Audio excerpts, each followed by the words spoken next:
Hi, my name's Tim. I'm an instructor of public speaking here at Northeastern University, and this video is going to give you two examples of the controversy speech, one for each side of a sample case.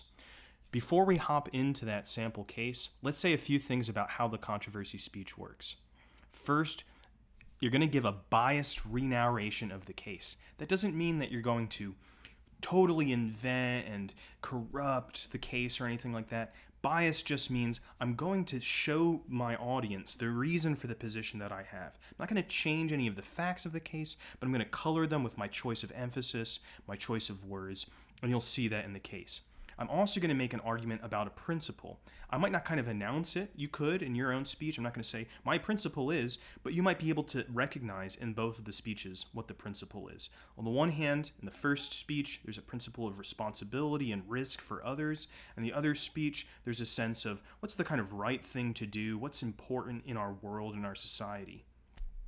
And finally, I'm going to make a lot of arguments about probability. What's likely to have been the case based on what we know? What's likely to become the case based on what we know? So I'm not here making the claims that these are factually what's the case. I'm saying, what do we tend to know, you and I, in the world that we're in, based on what we know here? What can we assume what's likely to be the case? So you're going to hear all of those kinds of arguments, and you're going to make the same kind of arguments in your own speeches. I hope you enjoy.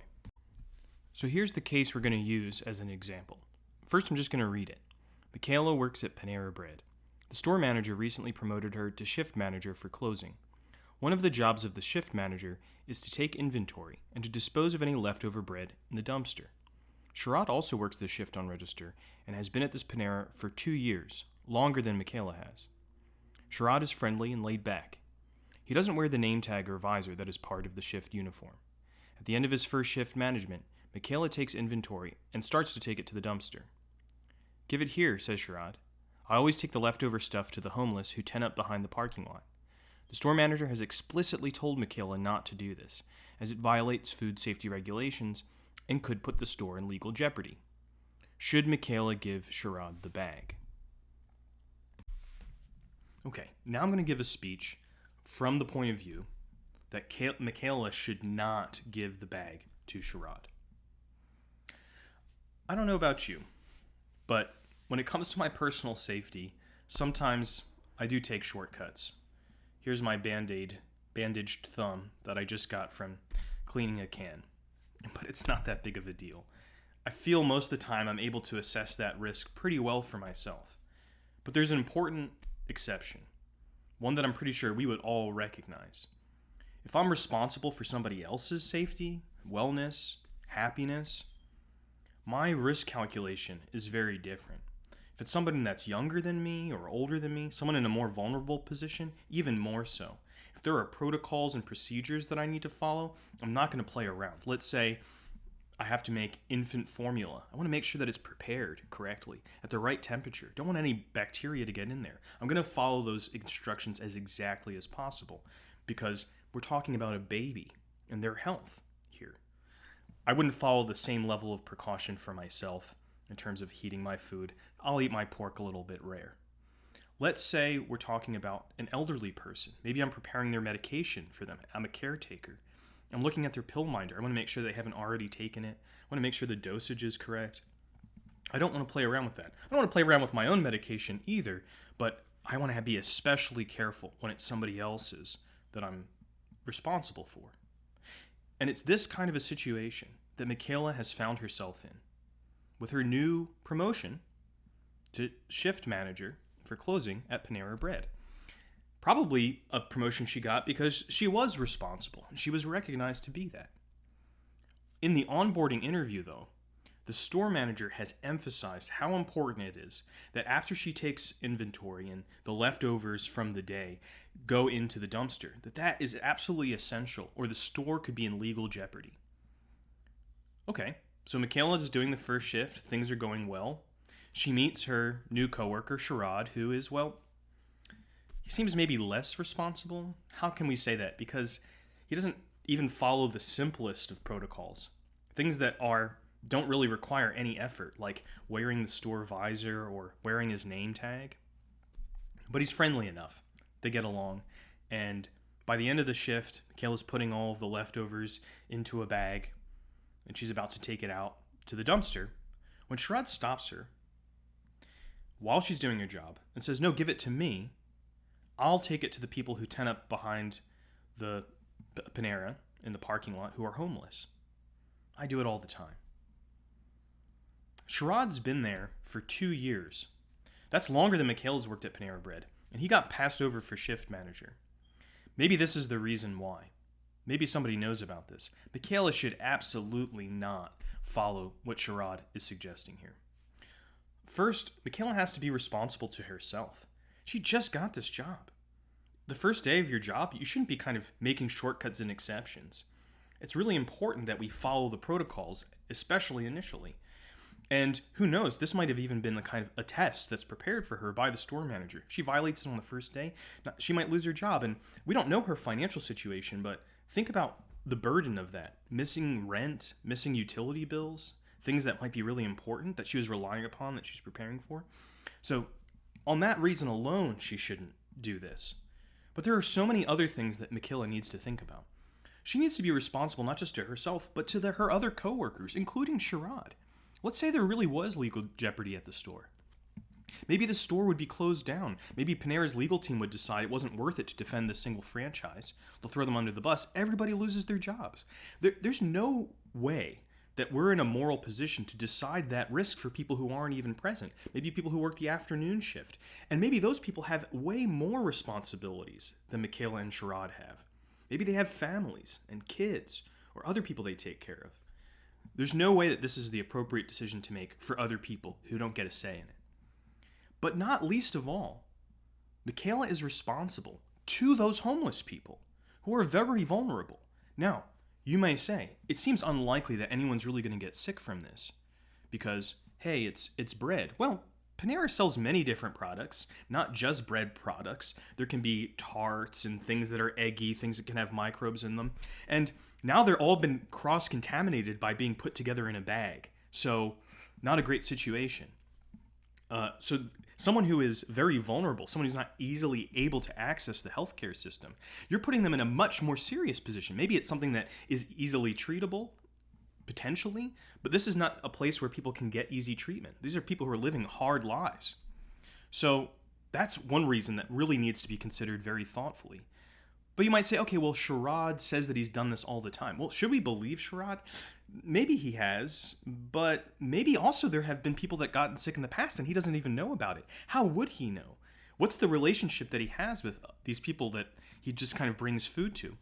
Maybe they kind of move around. Maybe it's not always the same people. So we don't know whether there have been bad incidents in the past. But there's also the reality that maybe everything would be fine, would be okay. It still opens up legal liability for the store so that someone who's kind of looking to make a case could come along and sue the store for this, even if there's no problem that's made.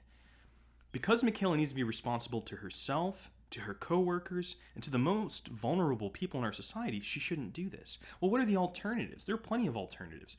They can encourage Panera as a corporation to create a program where this food is donated to food shelters or food banks where people can go and access it in a safe and organized manner. That's important not just because it helps support the city as a whole and the vulnerable population of the city as a whole. Those are often points for other services that can be provided to unhoused people to make their situation not so desperate and dire. If we just kind of have this direct relationship, it creates a situation that might be thought of as dependency, one that's not great for anybody involved. I think that we have to always imagine when we're talking about our responsibilities, something beyond the present horizon of the situation we find ourselves in.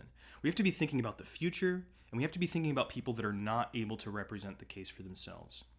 There's no reason anyone should go hungry in our society, but this is not the solution to hunger. This is a situation that puts more people at risk. For all these reasons, Mikayla should definitely not listen to what Sherrod is suggesting. Okay, now I'm going to give a speech from the perspective that Mikayla should give the bag to Sherrod. Have you ever jaywalked? Have you ever sped? Criminal! Well, maybe, in some cases, but I think we would recognize in a lot of situations there have to be exceptions to the rule. The law can't take account of every single situation. It's written in a universal form, but in reality, things don't often work out that way. This is especially true in a workplace. If you ever worked in a retail shop, or if you've ever worked in the food industry, you've probably gotten a bunch of protocols of what you should do in a handbook or a PDF, and then your first day on the job, you arrived and you learned what you really needed to do in order to make things efficient and work. In fact, there used to be ways that people would go on strike without kind of actually striking by taking the rule books and following every single one of the procedures for, let's say, a factory. Everything would slow down so much that no work could be done. Even when there are rules, we recognize that some rules need to have exceptions made to them. And this is the case that Mikayla finds herself in when she's been promoted to the manager for the night shift, for the closing shift at Panera Bread. She has been told by the store manager that it's important to take inventory and to take it out to the trash at the end of the night. Of course, that is the protocol. Of course, that is what the store manager would say. This is the beginning of a new job. You're going to get all of the protocols told to you and emphasized and told that they're important. So Mikayla gets there for her first shift and she meets Sherrod. Sherrod's been there even longer than she has. He seems to really know this shift pretty well. And he seems able to also kind of recognize that some rules don't need to be followed. For instance, he's very casual and friendly and doesn't wear the visor, which is kind of the mandatory uniform for the shift. But everything seems to be going just fine, and he hasn't gotten fired. He's been there longer than Mikayla. He's been there 2 years. So at the end of the shift, the store is closed. Mikayla's taking inventory, and she's putting everything into the trash bag. And Sherrod stops her just as she's about to leave the store and says, "Hey, actually, just give it to me. I'm going to take it to the people that tent up behind the store in the parking lot who are homeless. I do it all the time." Mikayla absolutely should listen to Sherrod and give the bag of leftover food to him. First thing we have to think about is, well, what's the purpose of this regulation? It's probably for food safety. Food that is expired or out of date can become dangerous. But I think we all recognize that even things that are in our fridge that kind of have expired, they may be a day or two or maybe even more past their sell-by date or their best-by date, and they often can still be fine to eat. But we're so much closer to the date. 20 minutes ago, not only was this food edible, it was able to be sold, probably at a pretty high premium. Have you shopped at Panera recently? Have you got one of their croissants? I mean, not my favorite place to eat, but you're paying a few dollars for that. Now, it's being said that it's totally contaminated just because the second hand on the clock has moved in this direction. I think we can all recognize that the law has to make some kind of cutoff of saying when things are appropriate and when they're not appropriate to be sold, and they just defer to what's the most obvious one at the end of a shift, at the end of store closing.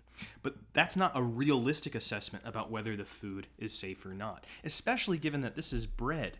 Bread famously is something that doesn't immediately go bad. Even when you can have pain perdu, bread that's a little stale, you can go to a baker and buy day-old bread and make French toast or something like that. This is very unlikely for this bread, mostly bread products, to really be in any kind of risk situation. Not only that, if Mikayla doesn't do this, let's say she puts this food in the dumpster, what's the likelihood that the food is going to stay in the dumpster? Very likely, this is just making an already kind of inhumane and humiliating situation for people who have lost their homes, who are unhoused people, now who are used to having someone show a little bit of kindness and mercy and bring them bread. Now they have to go rummage through the dumpster. This is adding insult to injury. This is a really kind of dehumanizing experience, especially since there was some kind of relationship and rapport that Sherrod had created with the people behind the homeless parking lot. It's a huge waste. Think about how much money all that food represented a moment ago when it was sold. And the people that are homeless they're hungry, weren't able to come into the store and buy it because they don't have the funds. Well, now the food is just going to go in the trash and it's not valuable anymore. It seems very illogical to just throw the food away and not make it available to people who literally live there, who literally are going to need that food and may have to get it in other ways if Mikayla doesn't follow through. But also, Mikayla needs to think about her relationship with Sherrod. She's the new kid on the block. This is just something that she's just kind of gone into. And Sherrod seems very kind of friendly, but it would be understandable if he were miffed that Mikayla, who's never done closing, has been promoted over him. So it's not a great foot to get off on when you say to your colleague who's like, yeah, this is how things are done, I'm bringing you into the loop, and you're like, no, I'm here to be Javert. I'm here to lay down the law. That's going to create a really kind of uncomfortable and hostile work environment for Sherrod, but also for Mikayla, for her kind of position. Well, you might say, well, what about Mikayla losing her job? This seems like something that she should really think about. She might not have this job anymore if she lets Sherrod do this. But Sherrod's been there for so long, and he said that he's done this for almost 2 years. Of course, we get the stern warning from the store manager, but why hasn't he said this to Sherrod then? Or why has Sherrod not been fired? It seems very unlikely that this is something that's being enforced or being dealt with. And also, how could it really be enforced? Sherrod doesn't seem to care that much about the uniform in the first place, so maybe he can change out into another set of clothes and he just has the food. Isn't it really common practice to kind of give employees who work at something like Panera the food to take home for themselves? Well, why not just say, well, Sherrod was taking it home for himself and he decided to distribute it? It doesn't seem like there's a whole lot of possibility for there being any kind of repercussions for Mikayla or any legal jeopardy. And let's also think about the kind of legal status of this case. First, if someone did happen to get sick on bread, which seems very unlikely, they would have to be able to show that this is where they got sick. And the people that we're talking about, and I don't think this is a good thing, but this is just the reality, are people that don't have easy access to legal services. It's a very, very unlikely situation that they would be able to go hire a lawyer and have standing to sue Panera Bread. This is just not a kind of situation that I've ever heard of happening anywhere in the world. Because of human decency, Mikayla needs to recognize the real situation she's in. Sure, there are protocols and rules that are important to follow, but we need to use our contextual judgment. We need to be able to recognize the realities of our situation. We have to be responsible to the realities, not to the ideals of the law. Because of all of these reasons, Mikayla absolutely should recognize that Sherrod is doing a good thing, and she can participate in it by simply letting him do what he's always done. Thanks for watching this video, and I hope that you got a better sense of how to do a controversy speech from watching these examples. But I bet you could actually even do a better job than I have. I'm not really used to talking into a camera, and I think that there probably are a lot more to explore, even in this one case. The cases that your instructor will give you may have a lot more complexity in them. So what you want to do is just kind of think of all of the details in the case, think about the kind of arguments you can make in terms of the principles that are in the case, what do we need to do, and the probabilities, what's likely to have been or likely to be the case. Once you have all of those arguments, then you can arrange them and put together in a speech just like I did in this video. Again, thanks for watching.